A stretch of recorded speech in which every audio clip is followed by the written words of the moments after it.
how do I describe a person like Professor Ishwar Dayal, who is so multifaceted, and yet, there is an excellence in him which is unparalleled. Here was a man who was not willing to compromise with quality at all. There's a lot of competition in the market, and this company is finding it very difficult to respond. I think the problem is internal. There is a lack of coordination between marketing department and the production department. Yes, okay, but what's the problem?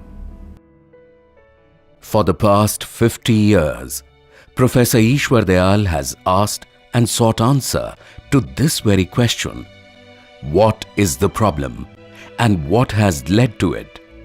Not only to his students at the IIMs at Calcutta, Ahmedabad and Lucknow, or his clients at the State Bank of India, the Life Insurance Corporation of India, or in the United Nations, but also numerous times to himself.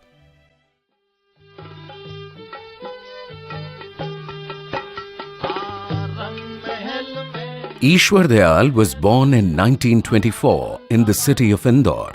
At the age of 21, he set off for America to study engineering at the University of California at Berkeley.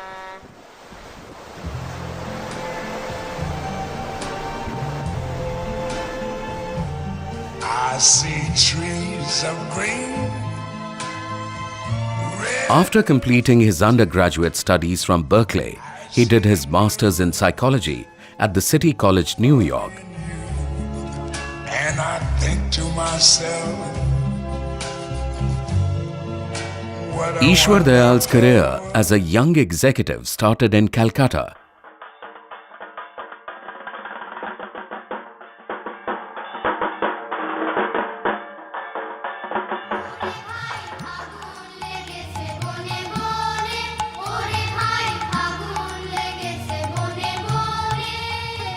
India's first national business school, the Indian Institute of Management or IIM, had just started in Calcutta in the year 1961 in academic collaboration with MIT Sloan.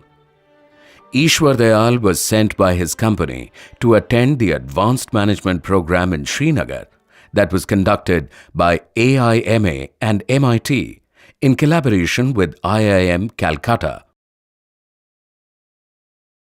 Seeing Ishwar's pedigree, experience and interest, John Vine and Katie Chandi, the first director at IIM Calcutta, asked him to join the faculty.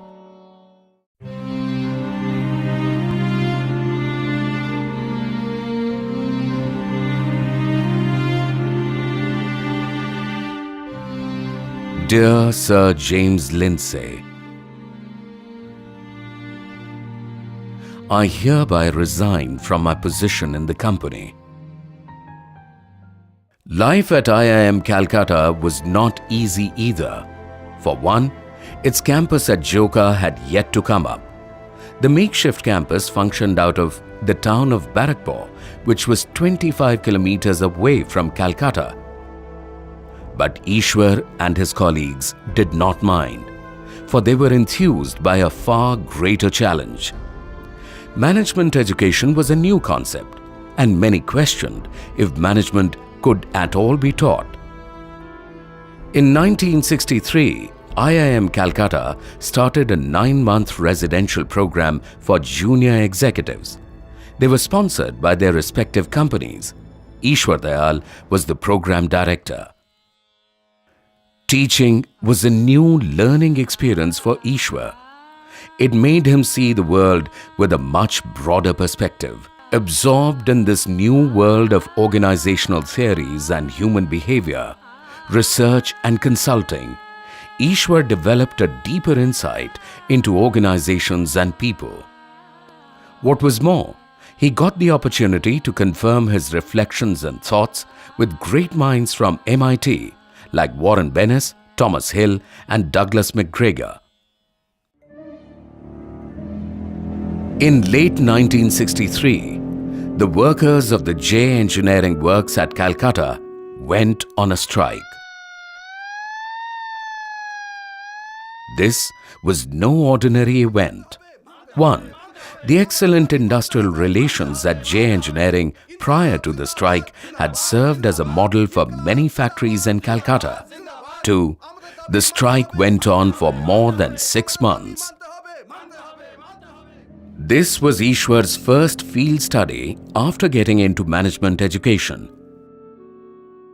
The study led to Ishwar's first book based on his own research.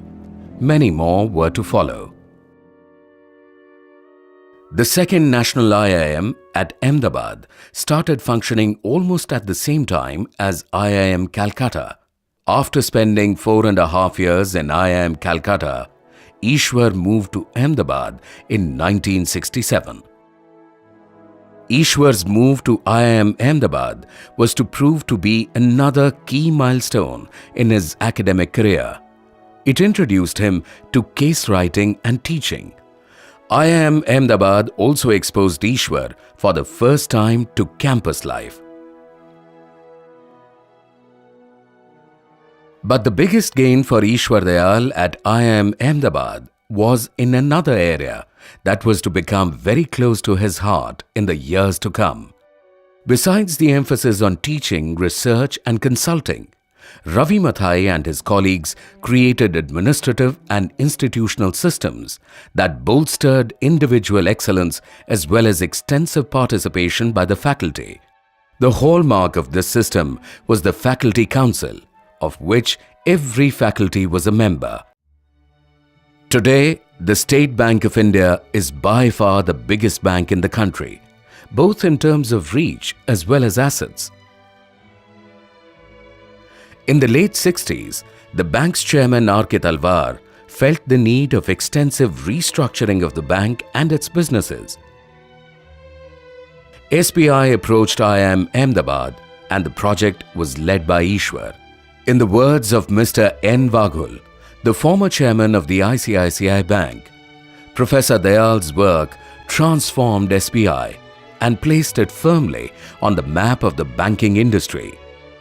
In 1973, he took over as the director of the Indian Institute of Public Administration. At that time, IIPA was going through a difficult phase. Government funding had been cut down, good people were leaving, and the morale of people in general was low.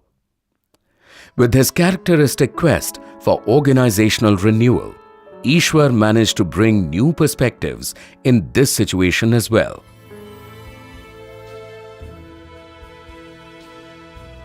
In the year 1976, he took up a full-time position with UNDP at Lagos in Nigeria as the Chief Technical Advisor, heading a team of experts from all across the world. His job involved helping the Nigerian government to promote and develop management education in the country.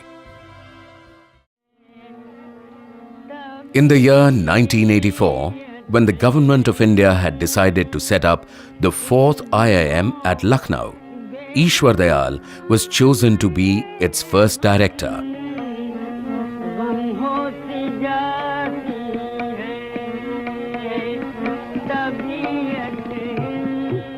Ishwar believed that IIM Lucknow had to create its own distinct identity, unique in the ways that its founding members would envision.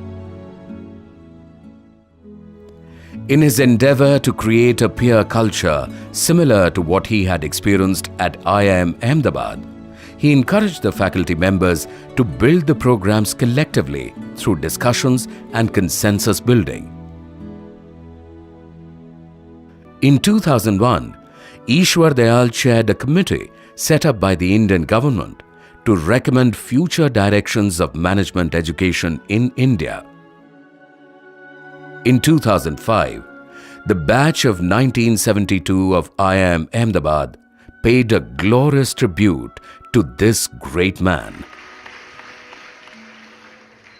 Today, 88 years of age, he travels a distance of 40 kilometers twice a week to attend his office at BIMTech, where he's the chief mentor. In 2011, both the IIMs at Calcutta and Ahmedabad celebrated their Golden Jubilee.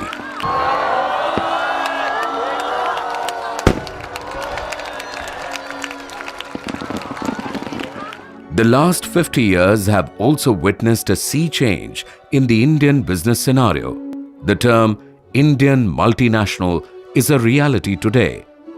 The environment within the country has become increasingly global in the past 2 decades. In this context, surely, Indian management education cannot afford to fall back. We asked Ishwar Dayal. Innovation that is required in management education, development of research, development of ideas, all these require an institution which supports experimentation.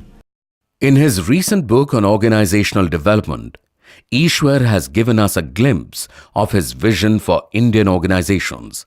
He wrote, "A factory in Calcutta had no supervisors. The operators were themselves responsible for output, schedules, and quality. Rejects were few. They were paid only 60% of the wages that prevailed in many large organizations. During interviews, I asked the employees reasons for why they were not seeking jobs with higher wages, and almost all of them said that they enjoyed the companionship and freedom their work offered. They were happy in their job."